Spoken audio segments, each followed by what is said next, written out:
Auckland, New Zealand. Auckland's roads and parks and the Waitakere Ranges nearby are the training grounds for many of the world's great middle distance runners.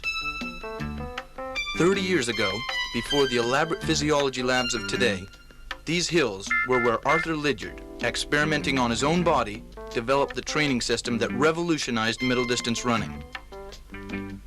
Following in his footsteps came champions like Peter Snell, John Davies, and Murray Halberg, and later, training on the same principles and the same paths, Rod Dixon, John Walker, and Dick Quacks. Here they have refined and adapted the world-renowned method to their own needs. In addition to his own training, Dick Quacks is turning his attention now to coaching, applying his experience as an Olympic medalist and world record holder to training a new generation of long and middle distance champions. Few coaches anywhere can claim more success than Dick Quacks.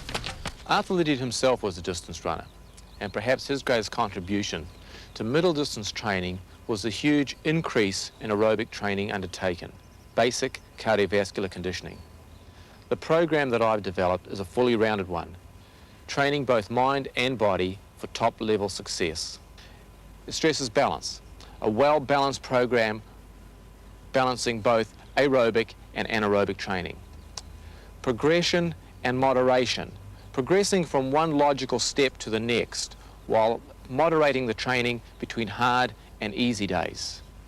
Individuality, each program should be tailored for the individual.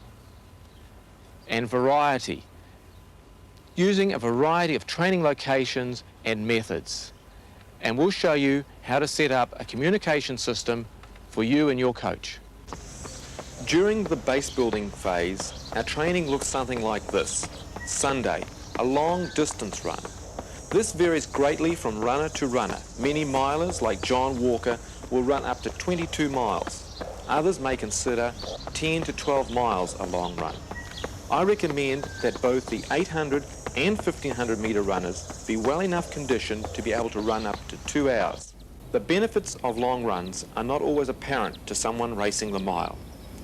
The reasons we run long varies, but simply put, it lays the foundation of aerobic conditioning. Physiologically, it improves capillarization, and there are indications that during long-distance running, fast-twitch muscle fibers are recruited to do aerobic work, and it lessens injuries by lessening the stress of workouts.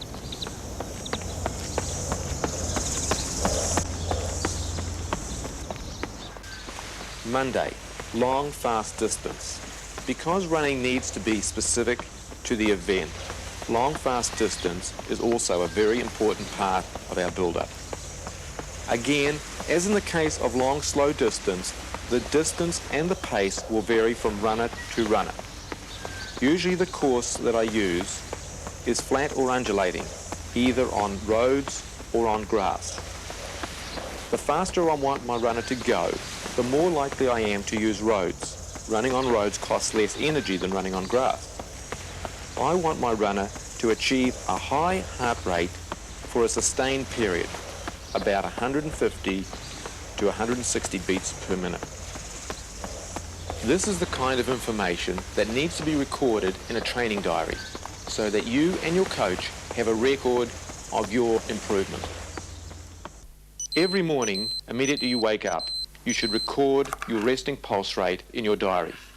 A diary is an invaluable aid for you and your coach. After any training run, record such things as where you ran, the distance, and the time. Other things that you should record are weather conditions and how you felt during the run. I use a scale of 1 to 5, 1 being very fresh and 5 being very tired.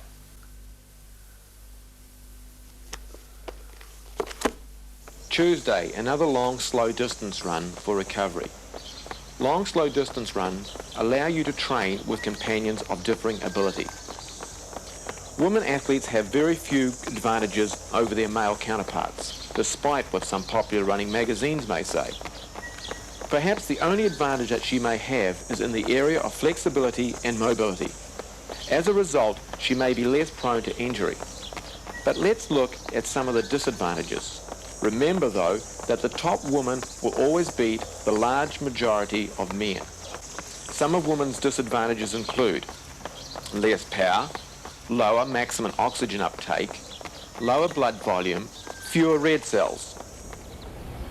Overall, the physical efficiency of women is about 20 to 25% down on a man. The differences that may exist in the ability levels between males and females have no effect on general training methods or results. The same principles apply with all athletes of differing abilities. The 5-minute miler and the 4-minute miler train much the same, only the pace is different. Wednesday, intervals. During the conditioning phase of our program, we keep the intervals long and slow. If we are doing 800s, the pace is set at about 20 to 30 seconds below the best race pace. This is so that the intervals remain aerobic and we can do a large number. I try and avoid the track at this point and do the intervals on a grass field. A man who appreciates this type of work more than most is John Walker. John Walker has carried Peter Snell's mantle as New Zealand's #1 miler during the 1970s and 80s. He was the first man to run under 3 minutes and 50 seconds for the mile, achieving that feat in Gothenburg, Sweden in 1975 with a time of 3 minutes 49.4. Currently, John Walker has run the most sub-4-minute miles of any man in history. In 1976, John Walker won the gold medal at the Montreal Olympics in the 1500 meters.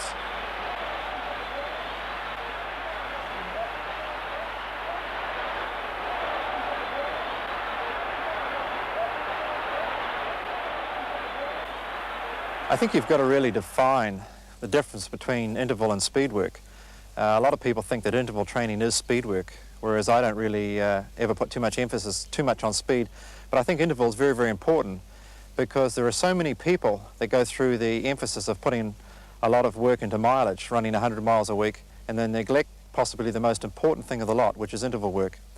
Now, some people do interval work on the track, some people do it on hills, or other words, fartlek type running, where they do speed sessions, sprinting, jogging on hills for a certain period of time.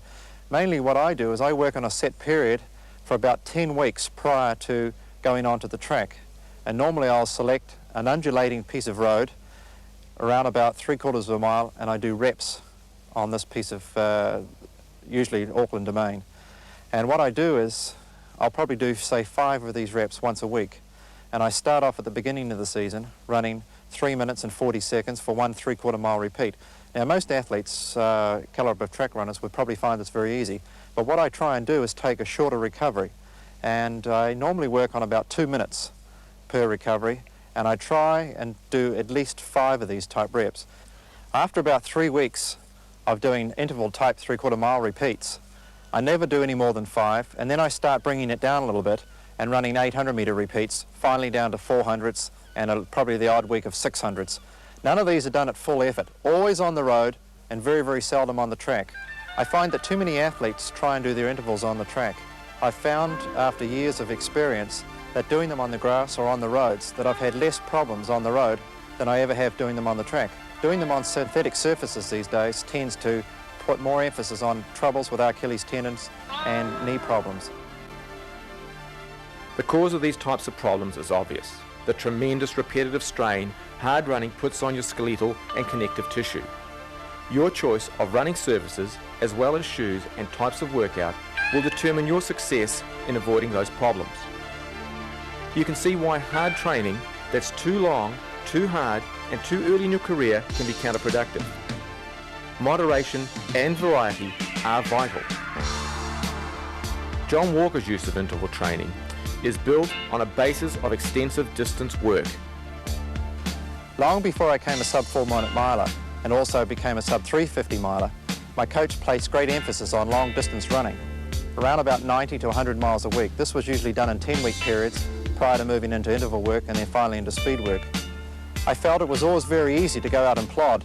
If you're going to be a sub-4-minute miler, that philosophy doesn't really work. Today, if you want to be a good sub-4-minute miler, you've got to really run a little bit faster tempo. I personally find that at least once or twice a week, I'd like to run at least 5-minute mile pace. And I usually run this up to about 10 miles. If I feel that I'm not going too well and I'm not getting that hard distance run in, sometimes I'll even move onto the track and run up to 5,000 metres at a much more concentrated effort. You've got to realise that all through the training period, it's a building up period, it's not a breaking down period. Thursday, long fast distance, an undulating course. Training can become boring when you do the same thing in the same place every day. For this reason, I like to vary not only the training, but also the training venue. Psychologically, it can give you a bit of a lift to be able to train somewhere new.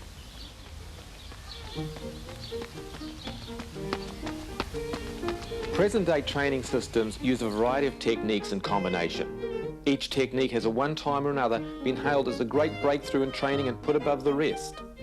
In the 1890s, English professional runners like Walter George and Al Shrub were using distance running, interval training, as well as more fashionable techniques like special drinks and long walks. The times that they achieved were respectable even by today's standards. In 1886, Walter George ran a mile in 4:12.8. Al Shrub covered up to 90 miles a week in training. But somehow their training methods were forgotten or ignored for quite a few years afterwards. In the 20s and 30s, the great Finns, Hannes Kuhlamainen and Paavo Nurmi, emphasised interval training. Considering the small amount of distance work they did, their times were outstanding.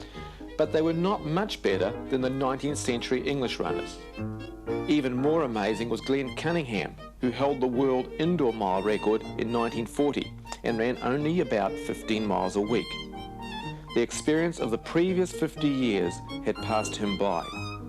In the 1930s, there was a breakthrough in Sweden, and for a time the Swedes dominated world running. They introduced fartlek.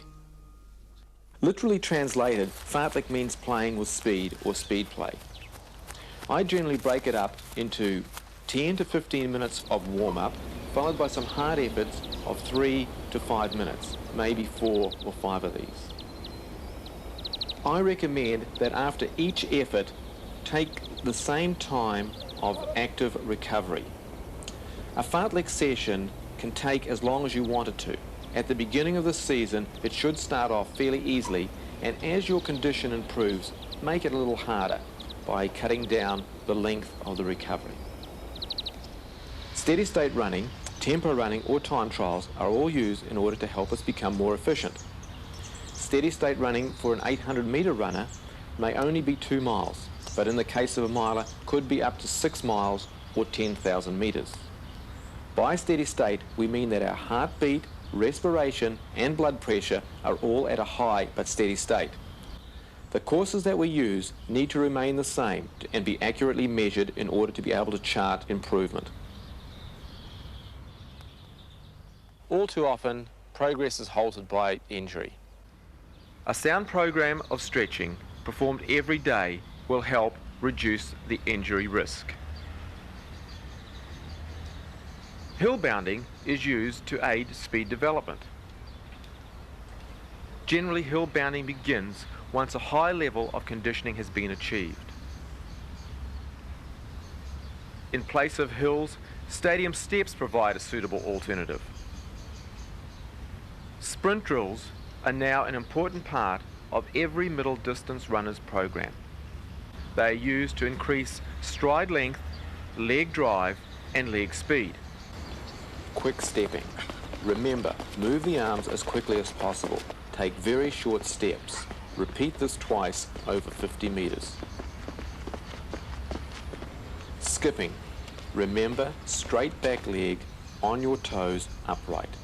Repeat this 4 times over 40 meters. Leg flicks. 4 times 40 meters. Remember, body upright on your toes. Stride extension, 4 times 20 meters. Remember, body straight, back leg straight, lead leg extended as far as possible. But back to the basics of the Arthur Lydiard program. Peter Snell was possibly Arthur Lydiard's greatest protege. In the early 60s, he set 6 world outdoor records, 2 world indoor records, and lowered the world 1 mile record twice, from 354.5 to 354.1. He was never defeated at either the Olympic Games, in which he gained 3 gold medals, in 1960, the 800 metres, and in 1964, the 800 and the 1500 metres. He was never defeated in the Commonwealth Games, where he won the 880 yards and the 1 mile double in 1962. Currently, Peter Snell, who has a PhD in exercise physiology, is working in Dallas, Texas. He is still a strong and enthusiastic proponent of the Arthur Lydiard system of training. 25 years after Arthur Lydiard first propounded the ideas of long-distance training, particularly for middle-distance runners, the methods are still relevant today. A lot of people at the time wondered how it was possible that running around the roads at 6 to 7 minutes a mile pace could possibly be of any value for someone who is wanting to run under 1 minute 50 for the half mile on the track. The secret lay in the development of endurance. Lydiard realized that an individual who ran up to 100 miles a week could do far more race-relevant training on the track. Now we have a physiological basis for these methods. The endurance performer is able to handle a lot more work, lower levels of lactic acid production. And in this way, is able to do perhaps 20 quarters instead of 10. The adaptations that take place in muscle allow him to sustain a high percentage of his VO2 max during the race. The process of distance running, only a small fraction of the muscle fibers in the running muscles that are available are being used. And therefore, there is an important interaction between running speed and distance to make sure that all the muscles are finally utilized. This will occur when those that are initially used become depleted of glycogen. And so a runner at 7 minutes a mile, for example, may not start to deplete glycogen until maybe as far as 15 miles.